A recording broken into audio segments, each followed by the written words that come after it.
Time and time again, it's been made crystal clear apparent to me that communication is the way through.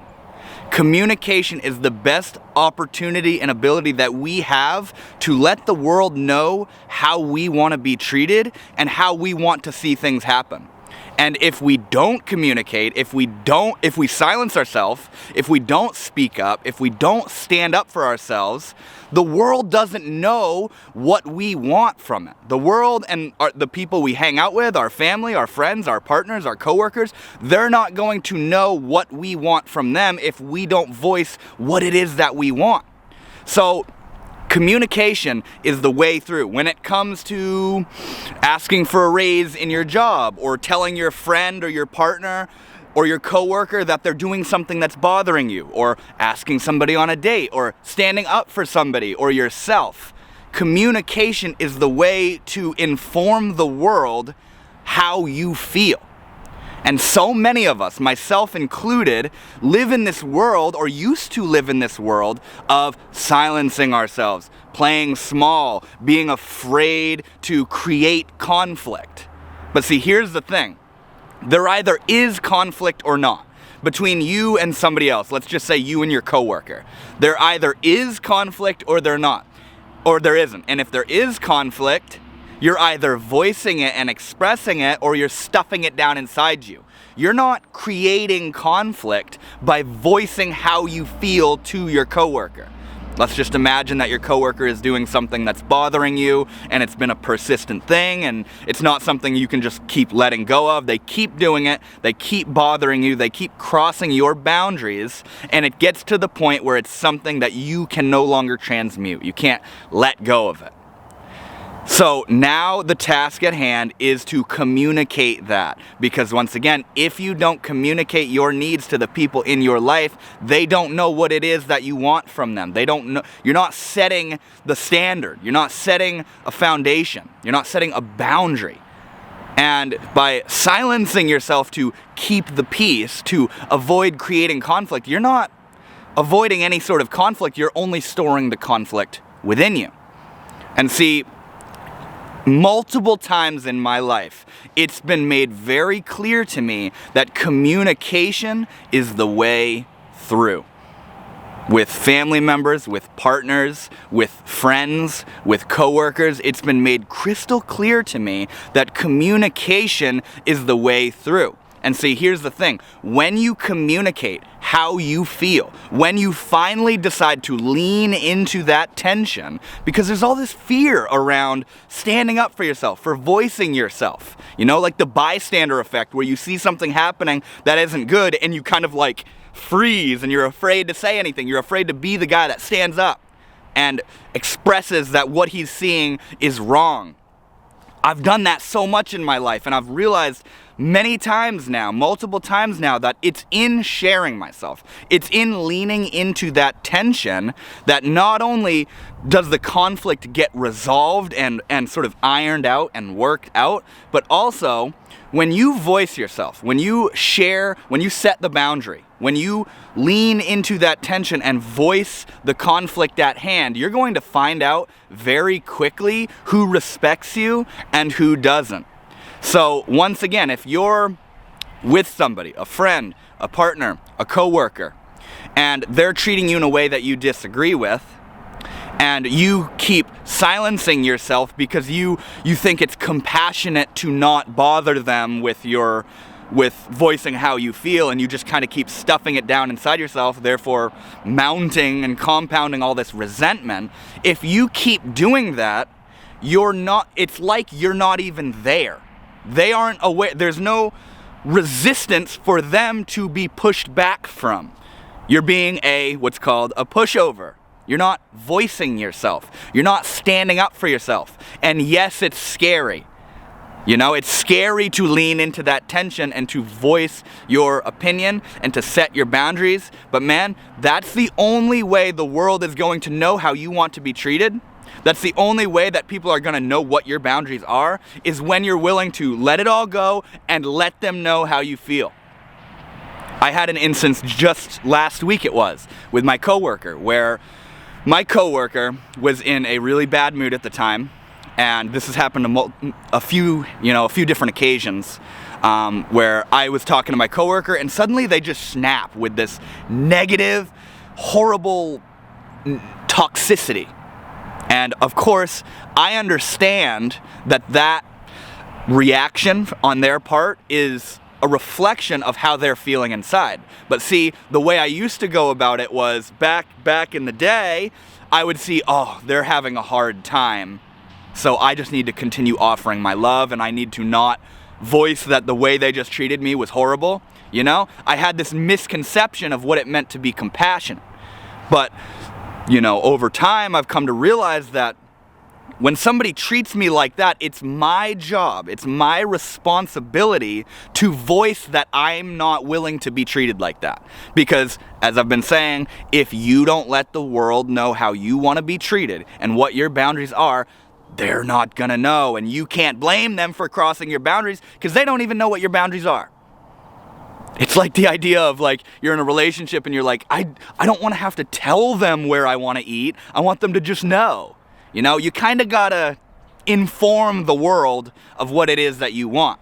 So, my coworker snapped at me in this really negative way, and I literally didn't talk to him all day. I was so angry in that moment. And see, also, that speaks to having the right timing to approach the situation. I knew that if I approached him in that moment, I would have been a jerk. I would have reflected back that same energy, and I didn't want to do that. So I didn't even want to be there. I wanted to, like, throw in the towel and quit and go home, but I have a job, I have a responsibility, I have things to care for, you know, so I just didn't talk to him all day.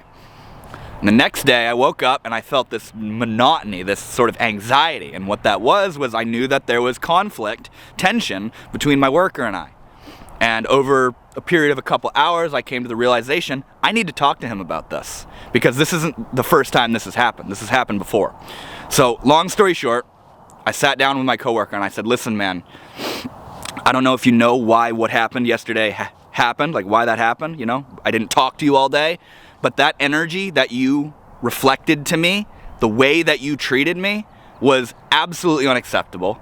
It was gross, it was negative, and I don't want to be treated like that. You're not allowed to treat me like that. You wouldn't talk to anybody else in the building the way that you talk to me, so I deserve that same respect. And what I did was I set a boundary where when you're feeling like that, when you're feeling negative, because I understand that negativity that you reflected to me when you lashed out at me, that's a reflection of how you're feeling. I get that.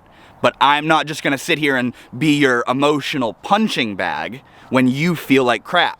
So the boundary that I set was when you're not feeling good, you need to tell me to leave you alone. Because by telling me to leave you alone, you're not treating me like a jerk. You're not snapping at me. You're voicing that you're not in a good space and you need to be left alone. And I can respect that. I can respect that magnitudes more than being treated horribly. You see? And we came into a place of such understanding and such compassion. I had such empathy for his situation, and we established this boundary that he would try better to voice when he's not feeling very good, and I will do better to try to sort of read his aura, if you will, you know, because you can kind of sense when somebody's not really in the mood, you know. Obviously that dynamic will be a little bit different if you live with this person. You kind of can't get away from him, you know, but we set this boundary. We set this boundary where I'm going to sort of read his energy a little bit more and determine how I go about the interactions based off of that. I hope this view is good, by the way. This is my first video outside with this camera. It's an amazing environment. I love it. Spring is on the way, and I wanted to get outside and vibe. So I hope the wind isn't too bad. I hope the light exposure isn't too bad. But yeah, back to the story. My coworker and I, through me being willing to communicate, and see, prior to this conversation, I was so nervous, I was so anxious, I was so angry, I couldn't even look him in the eye. I felt all this tension and all this conflict, and I kept thinking, no, don't bring it up, just let it go, just let it go. But I've come to realize if I keep letting stuff go, I keep storing it down inside myself, I keep passing it off, letting people treat me in ways that I don't want to be treated. So it's my responsibility to voice that, man. It's my responsibility to stand up for myself. Because if I don't stand up for myself, who's going to? If I don't voice and set my boundaries, who's going to? And like I said, you can't blame people when they when they cross your boundaries if you haven't informed them of what those boundaries are. Now, obviously there's common sense, but as it's said, common sense isn't really that common these days. Common sense is a virtue. So sometimes you've got to remind people of that common sense. Hey, when you're feeling like crap, don't take it out on me.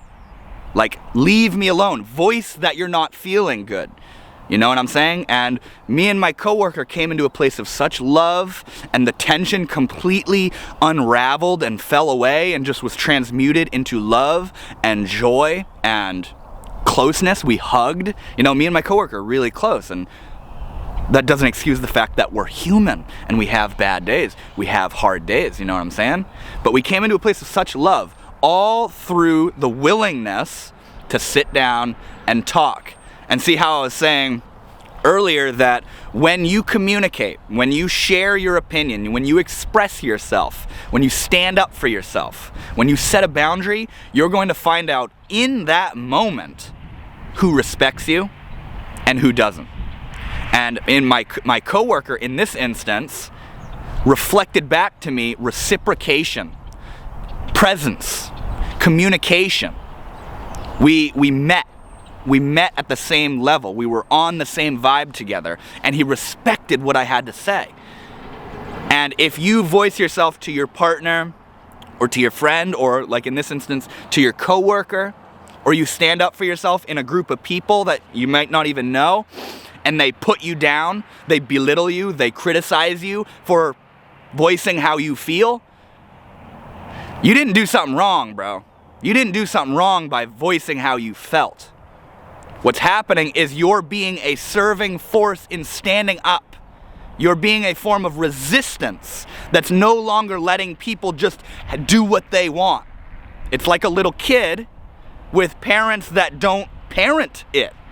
The kid knocks stuff over and makes messes and leaves their toys laying all around. And if the parent just goes, oh, whatever, the kid doesn't have a sense of responsibility on himself. The kid is just gonna treat people and its parents and its environment the way that it does because there's no resistance teaching it how to be. And see, this is the very same thing with us, with society. People are gonna just treat you and act like children to you if you're not voicing how you feel. And when you voice how you feel, it's like telling the child, that's unacceptable. You don't talk to me like that. You don't treat me like that. If you're gonna treat me like that, I'm gonna leave. Now see, what that does is it creates resistance, but it's constructive resistance. It's the kind of resistance that makes that person, the recipient of that resistance, realize, oh, I can't just say what I want and treat this person how I feel in the moment. I can't just do what I want to this person. There's an actual person there that's going to push off of my behaviors. You remind them, oh, my actions have consequences. If I keep acting like this person's gonna leave. Now see, this is the idea of the filter, where you express yourself and they laugh at you, they put you down, they judge you, they criticize you, they invalidate you. That's a good thing, man, because you just found out in that moment that they don't respect you. They don't respect you. Now, obviously, it's important to take inventory of what it is you're expressing. You know what I mean? Like if it's petty or silly or any of that stuff, but most of the time, when you're feeling that fear of conflict and not wanting to voice yourself and not wanting to express your opinion, where it's coming from is you know it's a legitimate thing in you. You want to express it, but you're afraid of being rejected. You're afraid of being invalidated. Maybe as a child, when you told your mom or dad, hey, I don't like how you're treating me, they put you in timeout. They punished you. I know that was the case with me, at least with my dad, where when I would voice how I feel to my dad, when I'd tell my dad, hey, we need to talk, he'd sit there and he'd listen for a minute, and then a day later, a week later, he's back to how he used to be. So I started to fear expressing myself. I started to fear standing up for myself because the sort of tie, the link that I made as a child was when I express myself, I get punished. It's bad to express myself. And that leached into my teenage years and my years literally up until like 3 months ago, where I was afraid to stand up for myself. I was afraid to lean into that tension. But see, let me ask you this. What if the life that you want to live is in what you're avoiding talking about? What if it's that conversation that you're avoiding having? That is where you're living from a place of authenticity lies. What if it's in that conversation that you're pushing away and that you're putting off and, oh, it's not a big deal, I'm just being over dramatic, oh, they don't know, they just had a hard upbringing. What if it's in you putting off how you feel that's holding you back from leading a life of radical authenticity? What if the reason you're being treated horribly is because you're not telling them that they're treating you horribly? Or maybe there's this sort of people pleaser, keep the peace dynamic going on, where you sort of equate someone's bad behavior to you're not doing good enough, you're not being loving enough, you're not enough, you're not there for them enough. That's what creates the dynamic between, narcissist and empath. Is the empath wants to fix. I want to fix you and love you into treating me right. And the narcissist says, you're not doing good enough, you're not doing good enough, I deserve the universe, Creates a perfect match when you're not willing to stand up for yourself and the person you're afraid to stand up to yourself to is overly standing up for themselves in a toxic kind of way, in an unacceptable kind of way. Now, not only this conversation I had with my coworker, but conversations I've had with my grandfather, with my mom, with my brother, with my friends, with my past partners. When I express how I feel, and it's a leap of faith, because you're so used to being belittled and put down when you stand up for how you feel. When I lean into that tension and voice how I feel, I get lifted up. And see, the people that lift you up when you voice yourself, those are your people. That's how you find out who your people are, is you voice yourself, man. The times that I've done that in the past where I've expressed myself to my family, to my friends, to my past partners, the people that actually respect me, that actually love me, that actually care for me, they realize that, and we come into this place of love, of unity, of joy. And I'll tell you right now, I get blissed out of my mind when I communicate a problem, a fear that I've had, and I was so afraid to share it because I'm so used to being put down when I express myself, and then they don't put me down and they lift me up, and we come into this place of companionship and unity and emotional reciprocation. I feel so good, so rejuvenated. This is how it was with my coworker just last week. The rest of the day was just a blur of beauty and love and joy and energy, all because I leaned into that tension. And in the morning, I was feeling like crap and full of anxiety and fear and anger and frustration. And then I said, you know what? If I don't stand up for myself, nobody is going to. I need to stand up for myself. And so I did, and sure enough, when people love you, when people respect you, when you bring to someone's attention how you feel and they actually connect with you, it deepens you and that person's connection. It brings you and that person closer.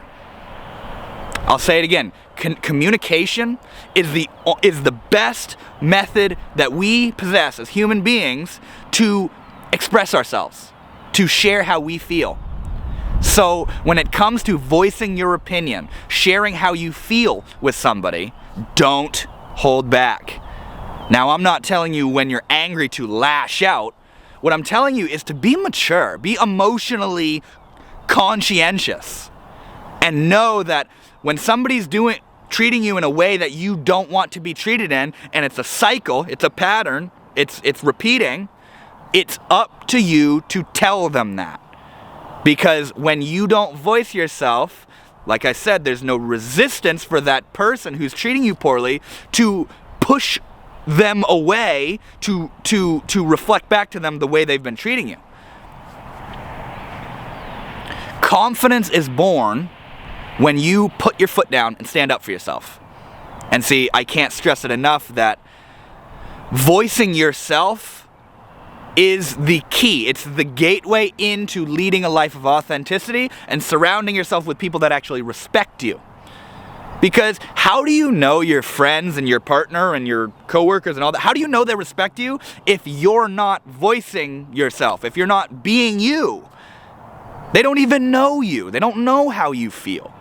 They respect you because you're staying quiet. You're playing small. You're not disgruntling their behaviors. You're not telling them that what they're doing is wrong. The only way you can know that somebody actually genuinely respects you with any sort of depth and sincerity is when they do something that bothers you and you stand up and you say, listen, I don't like that. Don't treat me like that. That's when you'll find out. That's when you'll find out. Because they'll either compensate for that and adjust their behavior because they respect you, or they'll get all offended. I'm not doing anything wrong. Why do you care? It's not a big deal. They'll gaslight you. You're making a big deal out of nothing, you know? If you feel it, and it's a repeating cycle of behavior that is making you feel like crap inside, you're not being over dramatic. You're not being too much. It's time for you to express that, to stand up for yourself. You know? And I also want to emphasize that there is an absolute flow when it comes to communication. Where there's been times, like I used to live with my brother a few years ago. And he lives in a different way than I live. I'm a very neat and tidy and orderly person, and you know, he would leave dishes around or leave piles of dirty laundry around and not wipe down surfaces and stuff like that, you know? And I would see this stuff and I'd bury it, not say anything, not voice it because I don't want to create conflict. Like I was saying earlier, the conflict is still there. I'm just burying it inside of me as opposed to sharing it with the person whom I'm sharing a relationship with, you know what I'm saying? And then it would get to the point where I'd see it and I'd snap. I'd snap because I buried it so much that I can no longer transmute it inside of me and it all boils up. And now what I would do is I'd suit up and say, I'm going to tell him about this. This is a problem. This is unacceptable. And I'd go up to him, Keegan, your behavior is absolutely unacceptable and I've had it. And you know what? He wouldn't hear me. He'd feel defensive and he'd lash out back. He'd attack back. Because I wasn't coming from a place of harmony. I wasn't coming from a place of flow and compassion. I was coming from a place of, you're wrong and I'm gonna teach you. It was this offensive, overly egoic attack. Even if I said to myself, no, this needs to be shared. He needs to know how I feel. I'm coming from I'm armed. I'm armed with ego. I'm armed with righteousness. I'm attacking him. It's an energetic thing. And to every degree that you attack with that kind of energy, they're going to defend.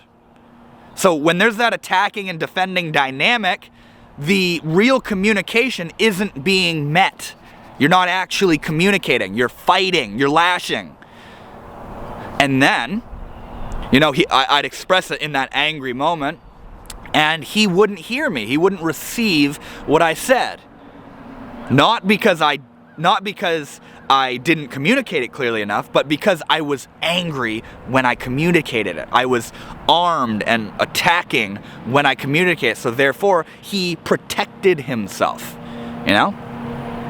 So then I would realize, you know, my brother and I, we'd be talking, hanging out, having a good time. I'm in the flow, and suddenly, without even really realizing it, without even noticing that I'm saying it, I'd tell him, and yeah, like, dude, the clothes around the house, like, that gets on my nerves sometimes, and like, or like, yeah, the dirty dishes, like, it's so easy to just bring it down, and it makes the vibe feel so much nicer. And suddenly and he'd hear it, he'd be like, yeah, you're right, man, you're right, I'll work on that. And suddenly, I realized, oh my God, I just told him the problem. But see, what was the difference? It was the energy from which I was expressing. The space from which I was expressing. We got 2 water planes flying up above me right now. But it was so interesting. This is when I began to realize the flow of that communication, where I voiced how I felt, that I didn't like what he was doing, but from a place of love, joy, humor, lightness. I didn't attack him. I let him know. I informed him, right? That is so much different than attacking somebody when it comes to voicing your opinions, where you will let somebody know that what they're doing isn't okay with you without even realizing it on an egoic level. I hope that makes sense. When you're flowing with somebody, that's the gateway into letting them know how you feel, to truly communicating and reciprocating. And see, this is where I began to learn about the flow of expression. If you think, I need to tell them about this and they're wrong and I'm right and I've had it and I'm done, good luck. Because it's going to be a clash. It's not going to be a mutual communication. You guys are going to fight. You're going to argue.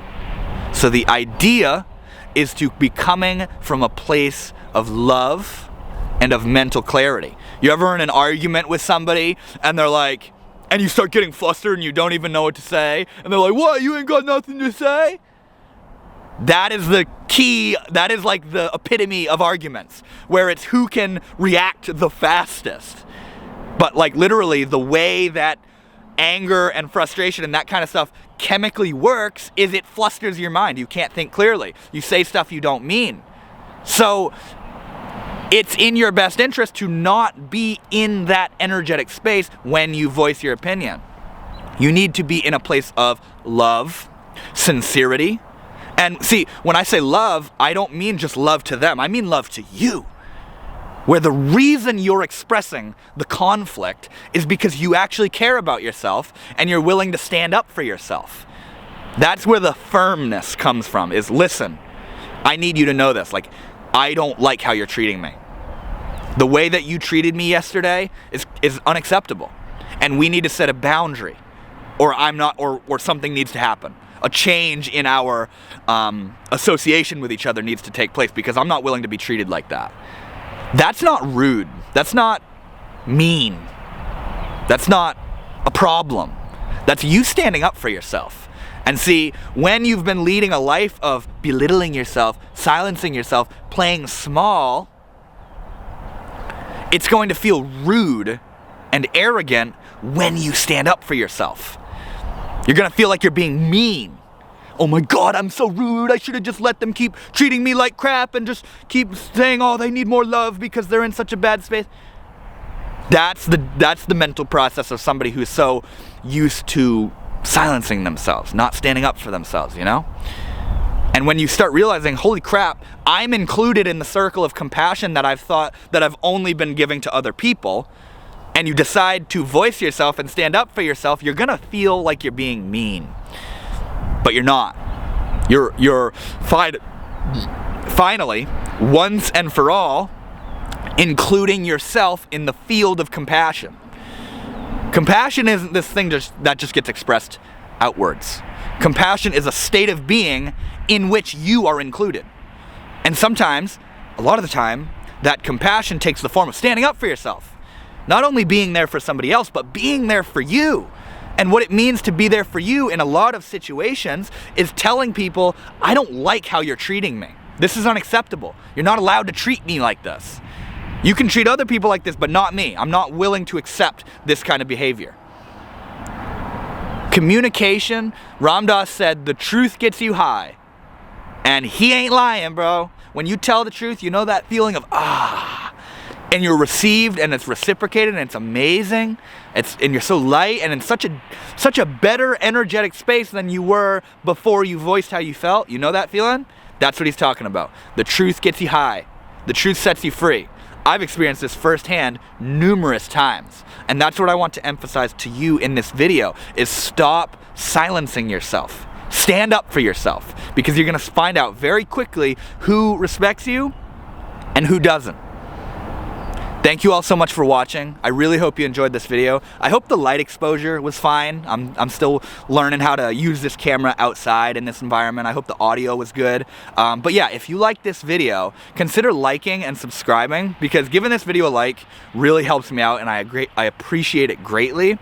And it helps get this video recommended to more people like you who may really need to hear this kind of stuff. So with that said, thank you so much for watching, and I'll see you all in the next one. You may not have heard, but a while ago I published a book, Trippy Love, a collection of talks on psychedelics, spirituality, and the mystery of existence. Now this is an over 800-page book that includes over 54 hours of direct transcriptions from videos of my YouTube channel. This book includes over 90% of all videos I've ever shared on this YouTube channel in a compact and easy to read format. Now you may be wondering, why did I have the inspiration to turn my YouTube channel into a book? The first reason being, if my YouTube channel ever got deleted, I got this book right here, which holds so much sentimental value to me, but also what I understand that people digest information in a myriad of different ways. Some people are visual learners, other people like to listen, and other people like to read. And I understand that like what I've shared on this YouTube channel is, to me, very valuable information. It means a lot to me. It holds deep value in my heart. And making this book, I'm making that information available to a different group and percentage of people.